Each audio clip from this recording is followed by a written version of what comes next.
현대 추상화의 대가라고 하면 피카소를 꼽을 수 있는데, 그 피카소의 친구 화가 중에 디에고라고 하는 화가가 있습니다.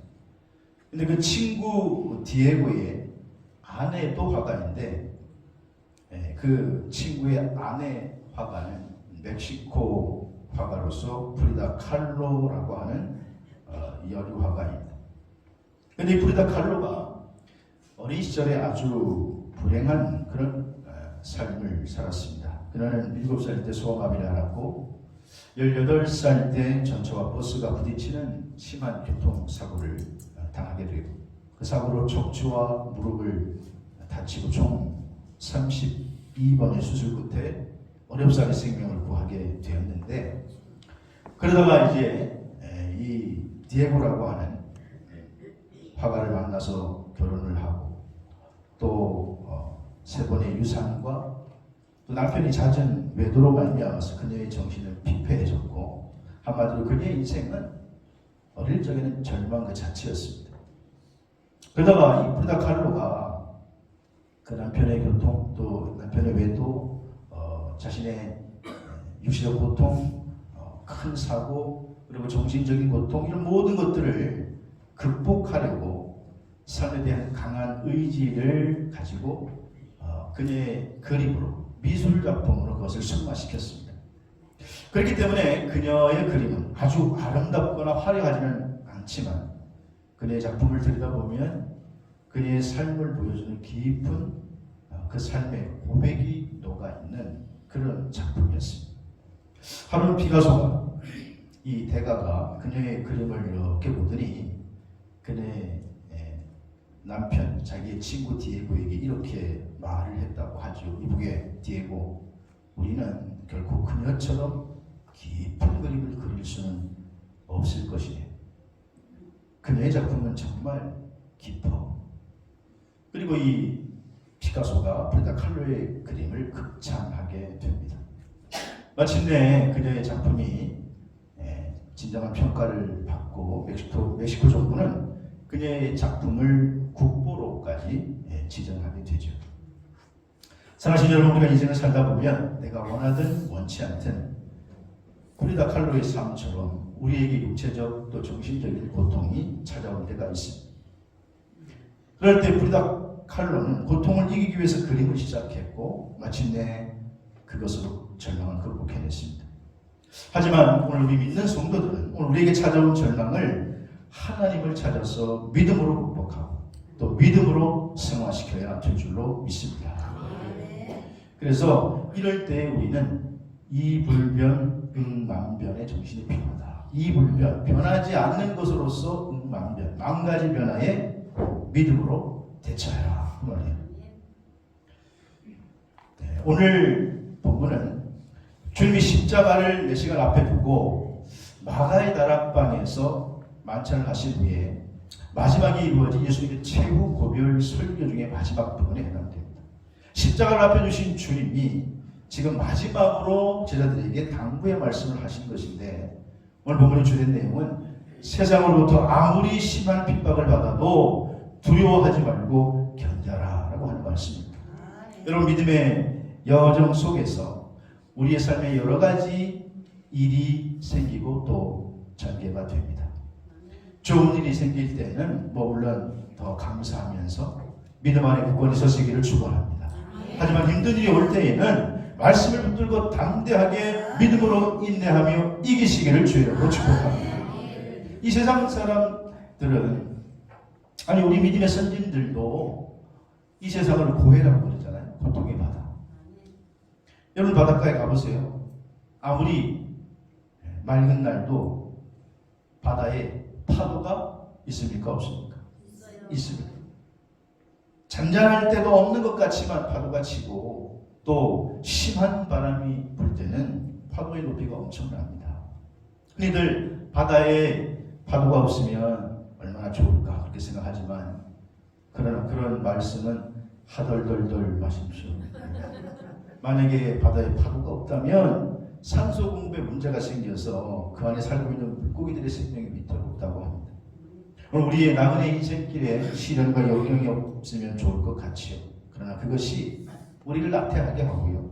또 신앙적인 입장에서 보면 오늘 우리의 믿음이 퇴보될 수 있습니다. 그러면 여러분, 나가는 인생길에 어떤 일을 만나든지 바울의 말처럼 구하든지 비나든지 자족할 줄 아는 믿음의 수준을 갖추기를 주의 이름으로 축복합니다. 그래서 믿음의 여정 속에서 승리하는 나가는 가 되기를 주의 이름으로 축원합니다. 저는 오늘 본문 말씀을 가지고 환난을 만날 때라는 제목을 잡았는데, 환난을 만날 때 우리 믿음의 성도들은요, 첫째로 기억해야 돼. 오늘 32절에 보니까 아버지께서 함께 계심을 기억해야 될 줄로 믿습니다. 오늘 본문 32절에 보니까 보라마니가 다 각각 제 곳으로 흩어지고 나를 혼자 둘 때가 오나니 벌써 왔도다. 그러나 내가 혼자 있는 것이 아니라 아버지께서 나와 함께 계시려니라. 이렇게 말씀합니다. 재회 만찬을 하시던 지금 주님이 이 순환의 순간에 대해서 말씀하시면서 마지막에 너희들이 다 흩어질 거다. 나 혼자 둘 거다. 아니, 그 순간이 벌써 왔다. 이미 십자가의 모든 과정을 다 알고 계신 주님은요, 자신을 믿고 그렇게 따랐던 제자들이 다 자기를 버리고 도망갈 걸 아세요. 그걸 말씀하시면서 너희들이 다 나를 버릴 거야. 그리고 나 혼자 남을 거야. 그러나 그런 상황이 온다 할지라도 결코 혼자가 아니라 자신을 보내신 하나님 아버지께서 함께 하신다. 이렇게 말씀합니다. 그럼 나의 인생길을 살아갈 때에 때로는 나 혼자 있을 것 같은 외로움을 느낄 때가 있습니다. 힘든 일을 만날 때 정말 앞뒤가 보이지 않고 캄캄. 내 주변의 사람들이 내가 힘든 일을 만났다고 하니까 내 주변에 머무르는 게 아니라 오히려 다 떠나가요. 마치 탕자가 좋았을 때는 그냥 친구들이 그득하다가 어려움을 당했을 때, 돈이 떨어졌을 때 그 영원할 것 같은 친구들이 다 떠나간 것처럼. 그러나 우리 그리스도인들에게 분명한 것은 주님은 그 고난의 순간에도 영원히 함께 하시는 줄로 믿습니다. 그래서 고라 자손은 고백합니다. 시편 46편 7절에 만군의 여호와께서 우리와 함께 하시니 야곱의 하나님은 우리의 피난처시로다. 만군의 하나님께서 여러분과 함께 하시는 줄로 믿습니다. 부활하시고 승천하신 주님께서 마지막에 말씀해 주십니다. 마태복음 28장 20절에 볼지어다 내가 세상 끝날까지 너희와 항상 함께 있으리라 하시니라. 전능하신 주님이 지금도 나와 함께 하시고 전능하신 주님이 지금도 우리 민족과 함께 하시는 줄로 믿습니다. 그러므로 환난을 당할 때 환난을 이기려면 주님이 말씀하신 것처럼 하나님이 함께 계심을 믿으시기를 주의 이름으로 축원합니다. 창세기 26장에 보면 아브라함의 아들 이삭이 가나안 땅에 살다가 흉년을 만나니까 애굽으로 내려가죠. 당시의 상황에 보면 모든 것이 풍족하고 강대국이 애굽이었기 때문에 애굽으로 내려가야 살 수 있습니다. 그래서 이삭이 정확한 판단을 한 것입니다. 그래서 이삭은 내려가다가 가나안 땅 밑에 그랄 지역에 머무릅니다. 애굽으로 내려가려고 할 때 하나님이 나타나서 말씀하세요. 창세기 21장 2절을 3절에 보니까 이삭에게 나타나 이르시되 애굽으로 내려가지 말고 내가 네게 지시하는 땅에 거주하라는 거예요. 지금 가야 하는데, 정황상으로는 내려가야 사는데, 이성적으로는 지금 내려가야 맞는 것 같은데 하나님께서 멈추라는 것입니다. 이 땅에 거류하라는 것입니다. 그러면 내가 너와 함께 있고 복을 주고 이 모든 땅을 내가 내 자손에게 주리라. 그래서 이삭이 그 순간에 자기의 생각을 내려놓고 주님의 말씀을 의지하여 그 아래 머무르게 됩니다. 그리고 거기서 농사를 짓습니다. 그랬는데 창세기 26장 12절에서 13절 말씀을 보니까 이삭이 그 땅에서 농사하여 그 해에 100배나 얻었고 여호와께서 복을 주심으로 그 사람이 창대하고 왕성하여 마침내 거부가 되었더라. 그랬습니다. 사랑하신 성도 여러분, 예나 지금이나 말씀에 순종하는 자에게 우리 하나님께서 축복해 주시는 줄로 믿습니다. 그런데 하나의 문제가 생겼죠. 이제 이삭은 외지에서 들어온 사람이기 때문에 이삭이 자꾸 그 땅에서 부자가 되니까, 그랄 땅에서 부자가 되니까 그 땅의 원래 주인이었던 아비멜렉이 화가 나는 거예요. 은근히 시기 질투가 나는 거예요. 사촌인가요? 사돈인가요? 맨날 헷갈려요. 사촌이 땅을 사면 배가 아프다 그랬는가. 그래서 이웃이 잘 되니까 슬슬 배가 아파요. 그래서 아비멜렉이 자기의 군대장관 비고를 데리고 자꾸 이삭에게 압력을 가합니다. 당시에 이 목동 생활에 있어서, 목축 생활에 있어서 가장 중요한 건 우물이고, 짐승들에게 물을 먹이고, 물이 가장 중요한데, 근데 이삭이 파놓은 물을 네게 아니라 내 거라고 합니다. 내 건 내 거, 네 거, 네 거도 내 거. 그러니까 이삭이 다투지 않고 또 옆 동네로 가서 또 우물을 파요. 근데 거기도 우물이 터지네. 그러니 또 이게 또 나타나가지고 내 건 내 거, 네 거도 내 거. 또 이삭이 또 이사를 갑니다. 싸우지 않고 가는 곳마다 우물이 터져 나오는 거예요. 창세기 22절에 보니까 이삭이 거기서 옮겨 다른 곳에 우물을 봤더니 그들이 다투지 아니하였으므로 그 이름을 르호봇이라 하고 이르되 이제는 여호와께서 우리를 위하여 넓게 하셨으니 이 땅에서 우리가 번성하리로다. 이삭을 자꾸 밀어냈던 아비멜렉이요. 아니 내 거도 내 거고 네 거도 내 거라고 자꾸 뺏어오는데도 가는 곳마다 우물이 터지니 겁이 나기 시작해요. 덜컥 겁이 나요. 야, 이 사람 보통 사람이 아니구나. 하나님이 함께하는 사람이구나.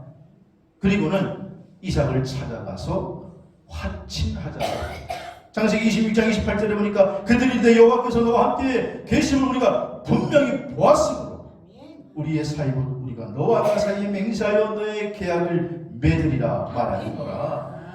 사랑하는 여러분, 삶 속에서 하나님이 여러분과 함께 하시는 것을 보게 되기를, 그리고 여러분을 인정하게 되기를 주의 이름으로 축복합니다. 낯선 땅 그랄에서 외향적으로 이삭은 철저히 혼자였어요. 하지만 절망하지 않고 여전히 자신과 함께 하시는 하나님을 의지하는 삶을 살았더니 모든 역경을 이기고 형통한 축복을 받게 된 줄로 믿습니다. 우리 예수님께서 말씀하세요. 요한복음 8장 29절에 나를 보내신 이가 나와 함께 하시도다. 나는 항상 그가 기뻐하신 일을 행함으로 나를 혼자 두지 아니하셨느니라. 사랑하신 여러분, 이 고백이 저와 여러분의 고백이 되기를 주의 이름으로 축복합니다. 19세기 가장 영향력 있는 설교가 중에 한 사람이 윌리엄 커싱 목사님인데, 이 목사님은 젊은 시절에 아름답고 믿음이 신실한 아내를 만나서 행복한 가정을 이루고 또 결혼 이후에 도시 브루클린으로 옮겨서 목회 사역을 하게 됐는데 아주 순탄하게 사역을 잘하고 있었어요. 하지만 결혼한 지 10년이 됐을 때 문제가 발생했는데 아내가 갑자기 무기력증을 호소하고 얼마 안 가서 정상적인 생활이 불가능한 병원에 가도 이유를 알 수 없고 하루가 다르게 아내가 점점 쇠약해지더니 호전되지는 않고 마침내 결국 아내가 이 커싱 곁을 떠나게 되죠. 그것으로 큰 충격을 받은 이 윌리엄 커싱 목사가 그것 때문에 갑자기 스트레스를 받았는지 그의 성대가 나빠지기 시작하더니 점점점 목소리에 힘이 없고 나중에 결국 말을 할 수가 없는 지경이 이르. 말을 할 수 없으니 목회를 할 수가 없죠. 많은 사람들이 그를 위해 기도해주고 또 찾아와 위로해주었는데도 사실 어떤 위로도 되지 않았습니다. 결국 윌리엄 커싱이 목회 사역을 그만두고 오랜 세월 눈물과 절망의 나날을 그냥 보내고 있었습니다. 그러나 어느 날, 야, 이렇게 그냥 절망적인 삶을 계속 살아야 하는가? 언제까지 이렇게 살아야 하는가? 라는 생각이 들어서 기도하기 시작합니다. 주님 앞에 부르짖습니다. 주님, 도대체 주님의 뜻이 어디에 있습니까? 왜 나에게 이런 시련이 일어났습니까? 이제는 목소리도 사용할 수가 없으니 이럴 거면 차라리 제 육신을 데려가 달라고 부르짖어 기도하는데 자기의 마음속에 주님이 너는 내 것이다. 내 말 못하는 입술도 내 것이고 병든 네 몸도 내 것이다. 그런 음성이 들려요. 갑자기 그래서 무릎을 꿇고 성령의 감동을 받아 그가 그의 마음속에 주님, 내가 주님의 것입니다. 그리고 고백하고 확신하는데 어떤 감동이 들어서 펜을 들어 시 하나를 써내려가기 시작해요. 그 시가 이렇게 시작이 됩니다. 주 날개 밑 내가 평안이시네. 밤 깊고 비바람 불어와도 아버지께서 날 지키시리니 거기서 평안히 쉬리라. 주 날개 밑 즐거워라. 그 사람 끊을 자매니 주 날개 밑 내 쉬는 영혼 영원히 거기서 살리라. 1986년 찬송가 419장 주 날개 밑 내가 평안히 쉬냐라고 하는 곡은 이렇게 탄생되었습니다. 사랑하는 성도 여러분, 오늘 이 세상을 살아갈 때에 믿음의 길을 걸어간다고 시련과 환난에서 면제되는 건 사실 아닙니다. 시련과 환난이 여전히 오지만 하나님이 나와 함께 하심을 믿고 나아가는 자는 그 시련과 환난을 이기는 줄로 믿습니다. 시련과 환난을 넘어가는 줄로 믿습니다.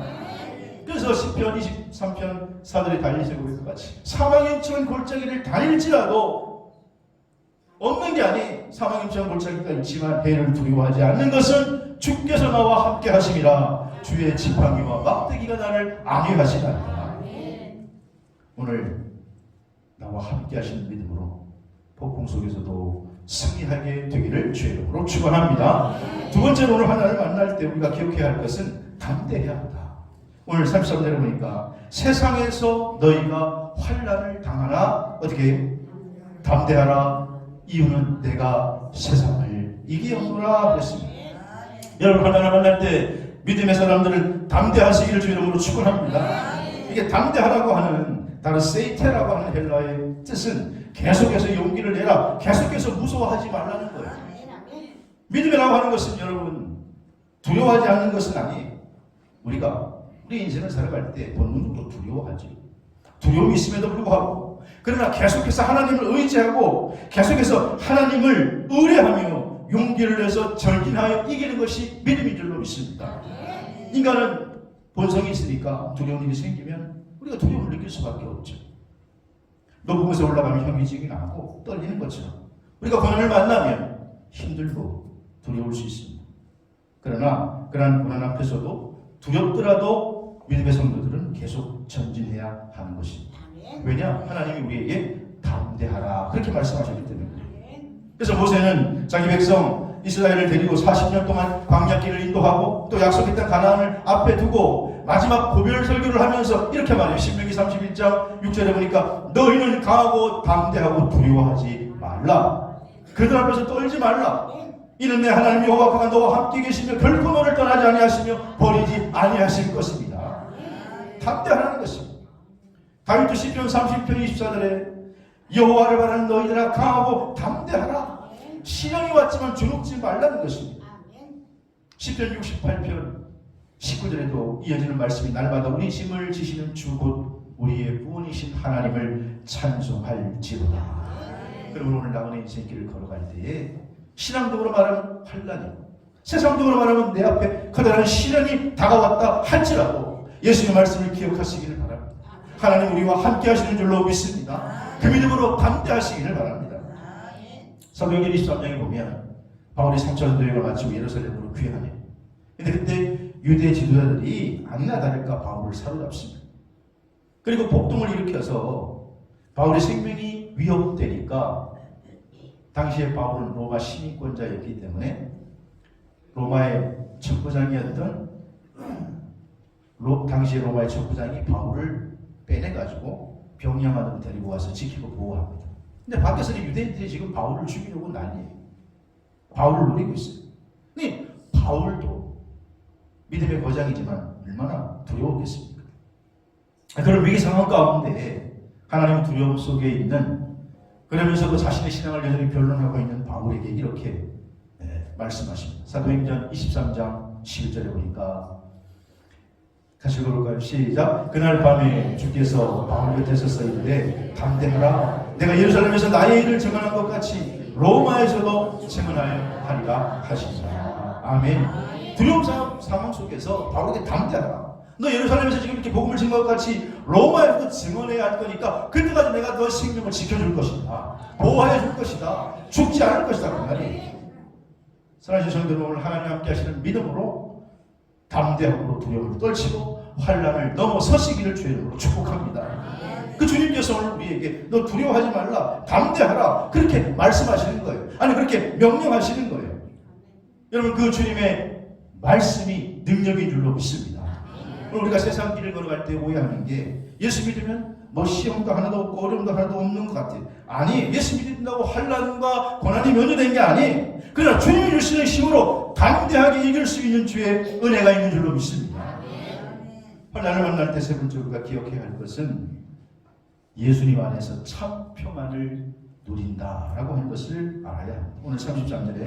오늘 33절에 보시면 이것을 너희에게 이르는 것을 너희로 내 안에서 평안을 누리게 하려 함이라. 그렇게 말씀합니다. 이 말씀을 좀 더 정확한 의미로 번역하면 이런 것 뜻입니다. 너희가 내 안에서 평안을 지속적으로 소유하기 위하여, 이런 뜻이에요. 그러니까 우리 주님께서 지금 이 평화라고 하는 개념을 소유의 개념으로 말씀하셨어요. 그래서 이 평화는 일시적인 어떤 일시적인 상태가 아니고 예수님이 주시는 평화는 예수 그리스도 안에서 지속적으로 누리는 평안이라는 거예요. 그런데 우리의 신앙의 우리는 자꾸 와서 예수님 평안을 주십시오. 예수님 좀 평안을 주십시오. 일시적으로 평안을 구하는데 일시적인 평화가 아니라 이 평안은 하나님이 한 번 주시면 잃어버리지 않는 지속적인 평안인 줄로 믿습니다. 그래서 주님께서 지금 평안을 소유의 개념으로 설명해요. 소유의 개념. 그래서 이 평안을 소유하며 지속적인 평안이 우리 안에 유지가 된다는 거예요. 그런데 이 평안은 예수님 밖에서는 없어요. 온전히 예수님 안으로 들어와야 평안을 누리게 되는 줄로 믿으시기 바랍니다. 그래서 성도들이 환난을 당할 때 예수님 안에서 여전히 참 평안을 누릴 수 있다라는 거예요. 그래서 마태복음 10장 18절에 주님께서 수고하고 무거운 짐진 자들아 다 내게로 오라. 내가 너희를 쉬게 하리라. 쉬게 할 수 있는 능력이 있기 때문에 주님께서 내게로 오라고 말씀하시는 거예요. 힘들고 어려울 때 찾아갈 때가 있어요. 우리 주님에게로 나아가시면 됩니다. 주님만 바라보면 됩니다. 주님 안에 참된 평안이 있기 때문에 그렇습니다. 버지니아 연구진이 해바라기를 관찰해 봤는데 그래서 그 결과를 뉴욕타임즈에 발표했는데 우리가 잘 아는 해바라기가 늘 해를 따라서 이렇게 고개를 움직이는데 어떻게 해바라기는 해를 따라 움직이나 이 버지니아 연구진이 연구를 해봤더니 결과가 이렇더라고요.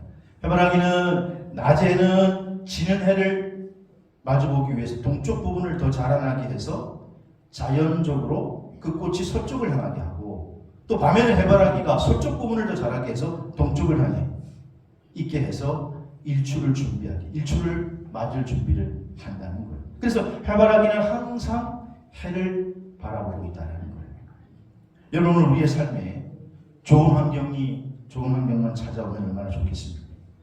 그러나 현실은 그렇지 않습니다. 때로는 산을 넘어야 하고 때로는 태풍을 건너야 하고 그러나 해바라기가 태양만을 바라보듯이 오늘 우리의 삶의 방향을 항상 하나님을 바라봐야 될 줄로 믿습니다.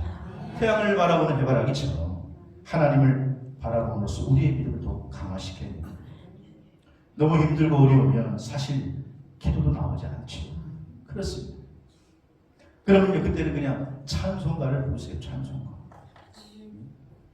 제가 설교에 자신이 없으니까 찬송가를 많이 하는 거예요. 여러분 찬송가도 18번이 있어요. 네? 여러분 가요만 18번이 있지 말고 찬송가 18번을 가지시기를 주의 이름으로 축복합니다. 내 18번 하면 뭐 다 튀어나와야 돼. 찬송가가. 물론 우리가 찬송하고 기도한다고 당장 문제가 해결되는 건 아니고 핸드폰으로 야 문제가 해결됐다. 부채가 상환됐다. 그렇게 응답이 오는 건 아니지만 그러나 주님 주시는 마음의 평안을 누리게 될 줄로 믿습니다. 예수님께 나아가 나의 짐을 내려놓고 쉼을 얻는 거예요. 근심과 고통, 걱정을 예수님께 맡길 때 다 사라져 버리게 되는 것입니다. 그래서 환난을 당할 때 예수님 안에서는 참 평안을 누리는 것을 믿으시기를 바랍니다. 마가복음 4장에 예수님 제자들과 함께 배를 타고 이제 대가볼리 지방으로 가고 계시는데 갑자기 갈릴리 호수 위에 강풍이 들이닥치면서 우리 지역에 불었던 강풍같이 막 강풍이 닥치면서 배가 흔들리기 시작합니다. 근데 그 배 안에는 갈릴리 상황을 너무나 잘 알고 있던 어부들이 예수님의 제자였기 때문에 늘 강풍을 경험해보곤 했었기 때문에 이 정도쯤에 하고 자기들의 노력으로 요령으로 배를 지탱하려고 안간 힘을 써봤습니다. 하지만 결국은 감당할 수 없으니까 침몰 직전이 되자 예수님을 깨워요. 예수님 우리가 지금 죽게 된 것을 돌아보지 않습니까? 여러분 그 상황에서 예수님은 아이러니하게 주무시고 계세요. 예수님 우리가 죽게 된 것을 돌아보지 않습니까? 그랬더니 예수님께서 일어나셔서 바람을 꾸짖으시고 그럴 때 광풍이 그치게 된지라. 그렇게 말합니다. 마가복음 4장 30절에 보니까 예수님께서 뛰어 바람을 꾸짖어요. 바다 떨어질 때 잠잠하나 고요하나 하시니 바람이 그치고 아주 잔잔하여지더라. 제자들이요, 예수님을 따라다녔지만 사실은 그때 엄청 놀랐습니다. 저가 누구이기에 바람과 바다도 순종하는가? 아직까지 그들은 예수님이 누구인지 몰랐어요. 예수님은 메시아인 줄로 믿습니다. 예수님은 그리스도인 줄로 믿습니다. 사실 오늘 갈릴바다 한가운데 광풍을 만난 제자들처럼 오늘 우리 인생길에 광풍 같은 문제가 닥칠 때가 있어요. 전혀 예상하지 못한 문제를 만날 때가 있어요. 이번에 피해를 입은, 산불 피해를 입은 분들도 단 8시간 만에 자기의 삶의 모든 터전을 다 잃어버립니다. 그런데 그와 같은 광풍 같은 세상에서 이기려면 예수님 안에서만 참 평안을 얻을 줄로 믿으시기를 바랍니다. 예수님 제자들에게 십자가를 앞에 두고 그렇게 말씀하신 너희들 다 나를 버린다. 나 혼자 있을 것이다. 그러나 나는 혼자가 아니라 나와 함께하는 아버지께서 함께 계신다. 너희들도 앞으로 나와 같은 상황을 맞이할 수 있다. 너희들이 주변에 있는 사람들이 다 떠날 수 있다. 아니 그런 고통을, 그런 외로움을 겪게 될 것이다. 하지만 그때 담대하라. 내가 세상을 이기오노라. 내가 주는 참 평안을 누려라. 그렇게 말씀하세요. 진정한 평안은 누가 불안하다고 경호를 해서 지켜지는 게 아니에요. 내가 지키려고 지켜지는 게 아니에요. 내 마음속에 예수님을 모시고 살아갈 때에 주님 주시는 참 평안을 누릴 수 있는 줄로 믿습니다. 우리의 시험과 관련해서 면제된 것은 아니지만, 그러나 시험관을 만날 수 있지만 이기고 승리한 비결은 주님 주시는 참 평안을 누리고 아버지가 나와 함께 하심을 믿고 믿음으로 담대하게 살아 하나님 주시는 참 평안의 주인공 되시기를 주의 이름으로 축복합니다.